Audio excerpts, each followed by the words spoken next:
Retail is always going to be core to what we do. We will always continue to reposition our retail, make it more productive. We know that for every person who currently doesn't either work or live in our trade areas, that as we develop out our mixed-use master plans and introduce more commercial office, more residential, more medical uses, that the people who work and live in our trade areas will spend up to $10,000 per annum in our core retail. And that's the real benefit of having a really wide mixed-use strategy.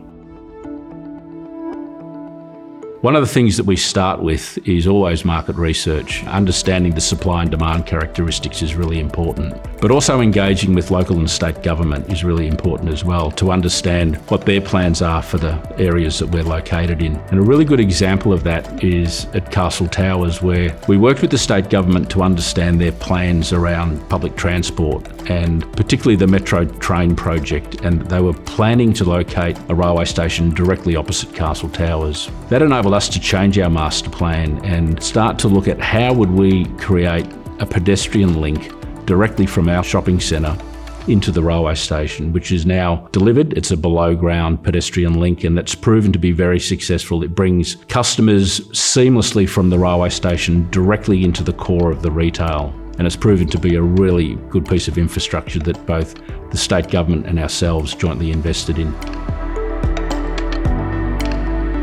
Our largest centres are located in areas that are supported by amazing infrastructure like railway stations, good public transport links, good freeway links, and importantly, in locations where local government have in place really solid planning controls that really promote future development and economic prosperity. And we've been acquiring land around our larger assets for many years and developing long-term master plans around the introduction of various mixed-use elements like commercial office, residential, medical, entertainment uses.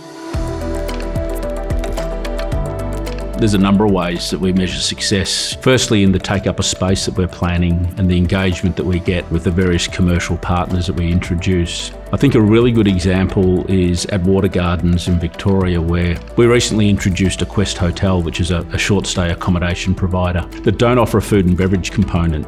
And in the planning for opening Quest, we brought together a number of food and beverage operators within the core retail and the Quest management team, who then worked together to really understand what hours that they needed to operate to provide the people who were staying at Quest with either a breakfast option or a dinner option. And that's proven to be really successful for all. The uplift in sales for the food and beverage retailers is really evident, but it's also providing a point of difference for the people who are actually looking to book at Quest, where they have the confidence that within the precinct that they've actually got an offer for breakfast or for dinner.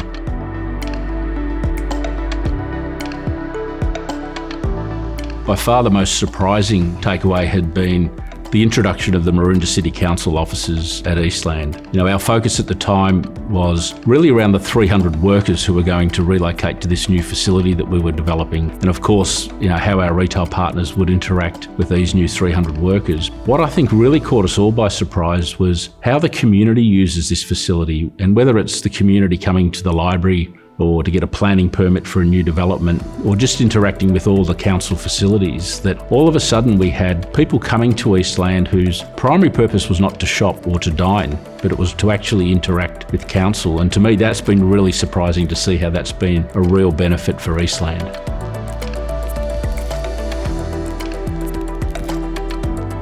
The private sector's role in town planning has changed significantly in the last 10 to 15 years. If I look back historically, the private sector would be very narrow focused in its planning and really just focusing on its own land holdings, whereas today it's got to be a partnership approach. The private sector has to really engage with local government and really take a view initially of how do we plan the total region. Once you get that planning right across the region, you can then focus in on your own land holdings.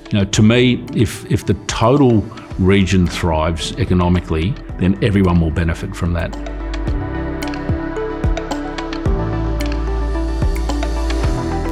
I think all of our opportunities are really exciting. If I look at Robina on the Gold Coast as an example, we are working with the state government to explore an opportunity to develop, an athletes village for the 2032 Olympics. Whilst it's not just about the Olympics, which is a 4 to 6 week event, this is a legacy project that will introduce 400 to 600 apartments for people to actually come and live at Robina. The emerging residential market at Castle Towers at scale that didn't exist 15 years ago, I think that's incredibly exciting for not just Castle Towers, but for the Castle Hills district itself. And then I turn my mind to Eastland in Victoria and this emerging commercial market that we're developing, which didn't exist 5 years ago. And what we're finding is our partners and potential partners of commercial office really understand the amenity of what the retail offers, whether it be entertainment, food and beverage, the security that we offer or the parking. And that's really attracting a lot of attention in the market.